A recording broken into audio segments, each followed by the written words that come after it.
1, 2, 3, come on! Hello students, today we will read the lesson 4, A Visit to Cambridge. So let's start. This is the story of a meeting between two extraordinary people. ये कहानी दो असाधारण लोगों के बीच के मिलन की है. Extraordinary people का मतलब असाधारण लोग. Both of them differently abled. वे दोनों लोग शारीरिक रूप से अक्षम थे. Differently abled का मतलब शारीरिक रूप से अक्षम. Stephen Hawking an astrophysicist. Stephen Hawking जो कि एक खगोल शास्त्री थे, who suffers from a form of paralysis that confines him to a wheelchair. जो कि पीड़ित थे किससे? एक प्रकार के लकवे से जिसने उन्हें उनके व्हील चेयर तक सीमित कर दिया था. कन्फाइंस का मतलब सीमित कर देना. And allows him to speak only by punching buttons on a computer. और वो केवल अपने कंप्यूटर की बटन्स को दबा करके ही बोल सकते थे, यानी कंप्यूटर पर लिख करके ही वो दूसरों से बातें कर सकते थे. Firdaus Kanga, a writer and a journalist. Firdaus Kanga जो कि एक लेखक थे और एक जर्नलिस्ट भी थे, who lives and work in a Mumbai, जो कि मुंबई में रहते भी थे और काम भी करते थे. Kanga was born with brittle bones. Kanga का जन्म ब्रिटल बोन्स यानी भंगुर हड्डियों के साथ हुआ था. भंगुर हड्डियों का मतलब जो बहुत जल्दी जल्दी टूट जाती हैं. And like Hawking moves around in wheel chair. और हॉकिंग की तरह ही वो भी व्हील चेयर पर ही चलते थे. Cambridge was my metaphor for England. Cambridge मेरे लिए इंग्लैंड का दूसरा नाम था. मेटाफर वैसे तो अलंकार का नाम होता है, रूपक अलंकार, लेकिन यहाँ पर दूसरे नाम के लिए प्रयोग करेंगे. And it was strange that when I left it, it had become all together something else. ये एक अजीब बात थी कि जब मैंने छोड़ा तो ये सब कुछ एक साथ हो गया. Because I had met Stephen Hawking there. क्योंकि मैं वहाँ पर स्टीफन हॉकिंग से मिला. It was on a walking tour through Cambridge. ये एक कैम्ब्रिज से एक पैदल चलने की एक यात्रा थी. That the guide mentioned Stephen Hawking, poor man who is quite disabled now. Guide ने ऐसा बताया, मेंशन करने का मतलब बताया, कि स्टीफन हॉकिंग पुअर मैन बेचारे व्यक्ति, बेचारे आदमी, who is quite disabled now जो कि अभी इस समय काफ़ी अयोग्य है, मतलब अभी भी काफ़ी अयोग्य हैं. क्वाइट का मतलब काफ़ी, डिसेबल्ड का मतलब अयोग्य. दो ही इज़ अ वर्दी सक्सेसर टू आइजैक न्यूटन. यद्यपि कि वह आइजैक न्यूटन के योग्य उत्तराधिकारी हैं. हुज चेयर जिसकी कुर्सी पर वह विश्वविद्यालय में हैं. वर्दी का मतलब योग्य, सक्सेसर का मतलब उत्तराधिकारी.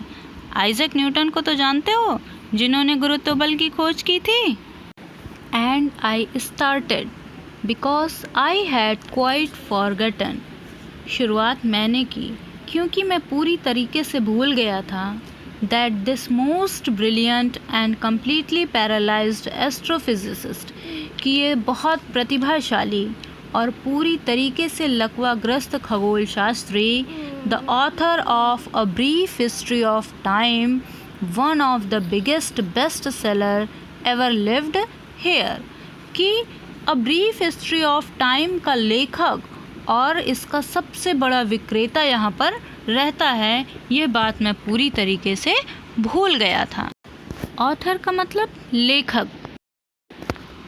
When the walking tour was done, जब पैदल यात्रा समाप्त हुई, I rushed to a phone booth. मैं एक फ़ोन बूथ के पास पहुंचा. रस्ट का मतलब पहुंचना. And almost tearing the cord, और लगभग उस तार को फाड़ ही लिया था, मतलब खींच लिया था. So it could reach me outside, जिससे कि वो बाहर मुझ तक पहुंच सके. फ़ोन्ड स्टीफन हॉकिंस हाउस, और स्टीफन हॉकिंग के घर फ़ोन किया. There was his assistant on the line, phone की लाइन पर उसका सहायक था. And I told him I had come in a wheelchair from India, और मैंने उससे कहा कि मैं भारत से व्हील चेयर में आया हूँ.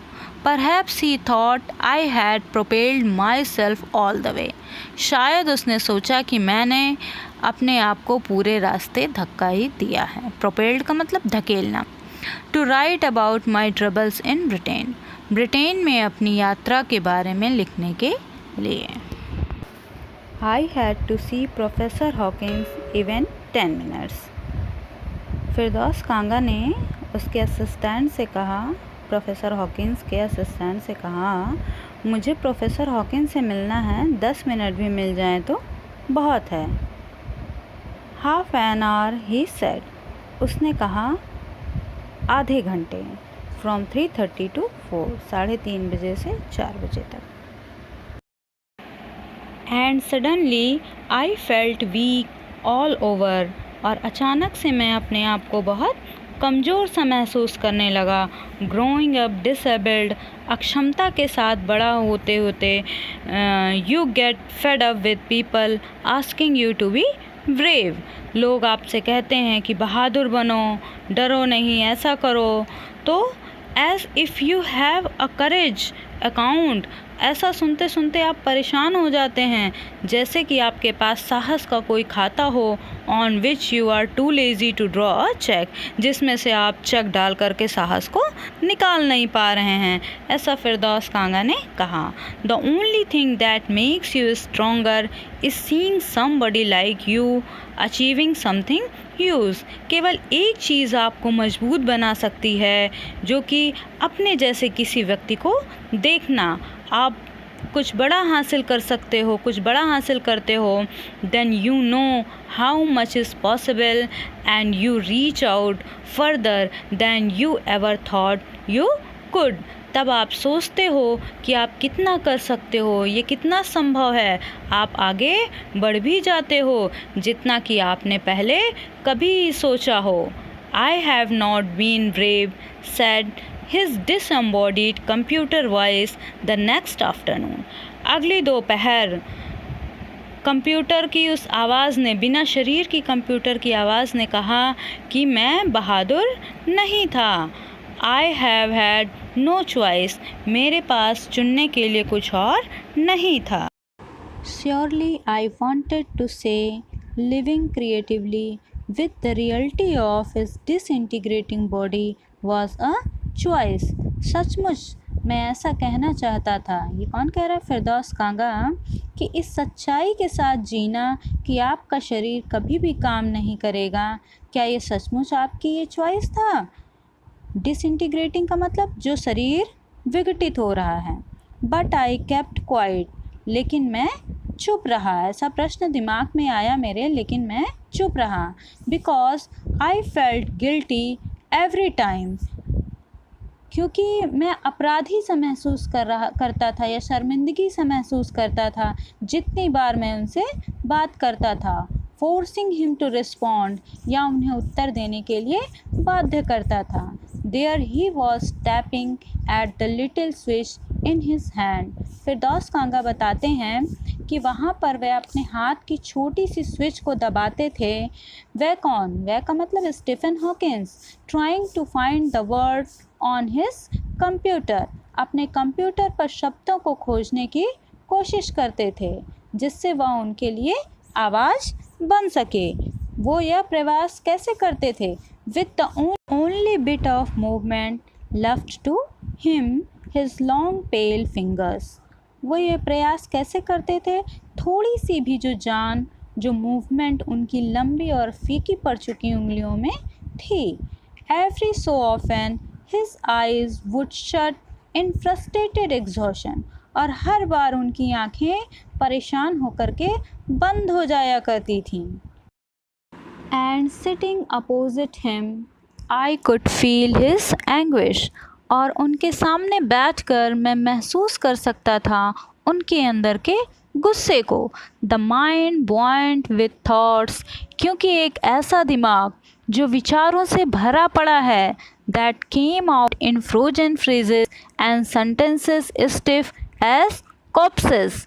और वो सोच वो बाहर आ रही थी जमे हुए मुहावरों के रूप में, जमे हुए शब्दों के रूप में, मतलब बिना फीलिंग्स के बाहर आ रही थी। कंप्यूटर के द्वारा उनकी आवाज़ बाहर आ रही थी और वाक्य तो इतने कठोर थे जैसे कि लाशें। कॉप्सेस का मतलब लाशें, स्टिफ्स का मतलब कठोर। A lot of people seem to think that, बहुत सारे लोग ऐसा सोचते हैं that disabled people are chronically unhappy, कि अक्षम लोग हमेशा नाखुश रहते हैं। I said, ऐसा मैंने पूछा। I know that's not true myself. Are you often laughing inside? मैंने कहा मैं जानता हूँ ये सत्य नहीं है। क्या आप ये सब सुनकर अंदर से अक्सर हंसते हैं? About 3 minutes later he responded. लगभग 3 मिनट बाद उन्होंने उत्तर दिया। I find it amusing when people patronize me. मुझे बहुत मज़ा आता है जब लोग मुझ पर कृपा दिखाते हैं, दया दिखाते हैं। अम्यूजिंग का मतलब मनोरंजक, यानी उन्हें बहुत मनोरंजक लगता है। पैट्रोनाइज का मतलब कृपा या दया दिखाना। And do you find it annoying when someone like me comes and disturb you in your world? फिरदौस कांगा ने फिर से पूछा, और क्या आप अपने आप को गुस्से में पाते हैं जब कोई मेरे जैसा आता है और आपको आपके काम में परेशान करता है? The answer flashed yes. उनका तुरंत उत्तर आता है हाँ. Then he smiled his one-way smile and I knew without being sentimental or silly. तब वह हंसते हैं एक तरफा हंसी और मैं समझ जाता हूँ, यानी फिरदौस कांगा समझ जाते हैं बिना भावुक हुए और बिना पागल हुए, that I was looking at one of the most beautiful men in the world. कि मैं इस दुनिया के, संसार के सबसे खूबसूरत व्यक्ति को देख रहा हूँ. A first glimpse of him is shocking. उनकी पहली झलक बहुत चौंका देने वाली थी. ग्लिम्स का मतलब झलक, शॉकिंग चौंका देने वाली थी. Because he is like a still photograph. क्योंकि वह एक शांत फोटो की तरह थे. As if all those pictures of him in magazines and newspaper have turned three-dimensional. जैसे कि उनके सारे के सारे चित्र जो कि पत्र पत्रिकाओं और अखबारों में छपते थे वो 3D यानी त्रिविमीय चित्र में बदल चुके हैं. Then you see the head twisted sideways into a slump. तब आप देखते हो कि उनका सिर बगल में मुड़ा हुआ है, उनके कंधे पर झुका हुआ है. The torso shrunk inside the pale blue shirt. उनके शरीर का ऊपरी हिस्सा सिकुड़ गया है एक फीकी नीली शर्ट के अंदर. The wasted legs, you look at his eyes which can speak. बिना काम के पैर, और जब आप आंखें देखते हो तो लगता है बोल सकती हैं. Still and saying something huge and urgent. शांत हैं वो और वे कुछ बड़ा और ज़रूरी कह रही हैं. It is hard to tell what. लेकिन यह कहना कठिन होगा कि क्या कहना चाहती हैं. But you are shaken because you have seen something you never thought could be seen. लेकिन तब तक आप अंदर से हिल चुके होंगे क्योंकि आपने ऐसा कुछ देख लिया है स्टीफन हॉकिंस के रूप में जो कि आपने कभी नहीं सोचा था कि ऐसा भी देखने को मिलेगा. What do you think there is anything good about being disabled? Stephen Hawkins से फिरदौस कांगा ने पूछा, आप क्या सोचते हैं कि अक्षम होने में कुछ भी अच्छा है? ये मैंने पहले ही पूछ लिया है. I don't think there is anything good about being disabled. Stephen Hawkins ने कहा, मैं नहीं सोचता हूँ कि कुछ भी अच्छा है अक्षम होने में. I think I said you to discover how much kindness there is in the world. तो फिरदौस कांगा ने कहा कि मेरा सोचना है कि लोग कितनी दया दिखाते हैं संसार में अगर आप अक्षम हैं तब. Yes, he said. Stephen Hawkins इस बात पर हाँ कहते हैं. It was a disadvantage of his voice synthesizer that it could convey no inflection, no shades or tone. लेकिन यह उनकी आवाज़ की एक जिससे उनकी आवाज़ बनती थी उस कंप्यूटर के द्वारा, उसकी समस्या थी। कोई भी उतार चढ़ाव नहीं था, कोई शेड, कोई टोन नहीं था, आवाज़ में कोई भी तीखापन या मिठास नहीं थी। And I could not tell now enthusiastically he agreed with me, और मैं बता नहीं सकता हूँ कि वो कितनी उत्तेजना के साथ मुझसे सहमत थे, या मैं बता नहीं सकता हूँ क्योंकि उनकी आवाज़ में कोई फीलिंग्स नहीं थी। Every time I shifted in my chair और turn my wrist to watch the time. Firdaus Kanga कहते हैं कि जितनी बार मैं अपनी कुर्सी की जगह बदलता था या समय देखने के लिए अपनी कलाई घुमाता था, I wanted to make every one of our 30 minutes count. मैं चाहता था कि इस हमारे 30 मिनट के मिलन को हर कोई देखे और उसका साक्ष्य बने। I felt a huge relief and acceleration in the possibilities of my body. मैंने बहुत बड़ी राहत और एक रोमांच महसूस किया अपने शरीर की संभावनाओं में कि मैं बहुत कुछ कर सकता हूँ। How little it mattered then that I would never walk or even stand. ये मेरे लिए कितनी छोटी बात है कि मैं कभी चल नहीं पाऊँगा या कभी खड़ा नहीं हो पाऊँगा। I told him how he had been an inspiration beyond cliche for me and surely for others. Did that thought help him. Firdaus Kanga Stephen Hawkins को बताते हैं कि वो कैसे उनके लिए प्रेरणादायक हैं, कल्पना से भी परे, और निश्चित रूप से दूसरों के लिए भी। क्या यह सोच उनके लिए मददगार है? नो, ही सेड, नहीं, उन्होंने कहा। And I thought to ask, और मैंने सोचा कि मैं कितना बड़ा मूर्ख हूँ ऐसा प्रश्न पूछने वाला। ऐसा फिरदौस कांगा ने कहा। When your body is a claustrophobic room, जब आपका शरीर एक ऐसा कमरा बन गया हो जहाँ आपका दम घुटता हो। क्लास्ट्रोफोबिक रूम का मतलब जहाँ आपका दम घुटता हो। And the walls are growing narrower day by day, और उसकी दीवारें दिन प्रतिदिन सक्रिय हो रही हों। It doesn't do much good to know that there are people outside smiling with admiration to see you breathing still. यह आपको बिल्कुल भी मदद नहीं करता है यह जानकर कि ऐसे भी लोग हैं जो बाहर हंस रहे हैं, आपकी प्रशंसा कर रहे हैं, वो आपको जिंदा देखना चाहते हैं, आपको सांसें लेते हुए देखना चाहते हैं। Is there any advice you can give disabled people? क्या आप विकलांग या दिव्यांग लोगों को कोई सलाह देना चाहते हैं? Something that might help make life better, कुछ ऐसा जो उनके जीवन को बेहतर बना सके। They should concentrate on what they are good at. Stephen Hawkins कहते हैं कि वे जिस चीज़ में अच्छे हैं उनको उसमें ध्यान केंद्रित करना चाहिए। The half hour was up. आधे घंटे का समय बीत चुका था। I think I have annoyed you enough, I said grinning. Thank you for.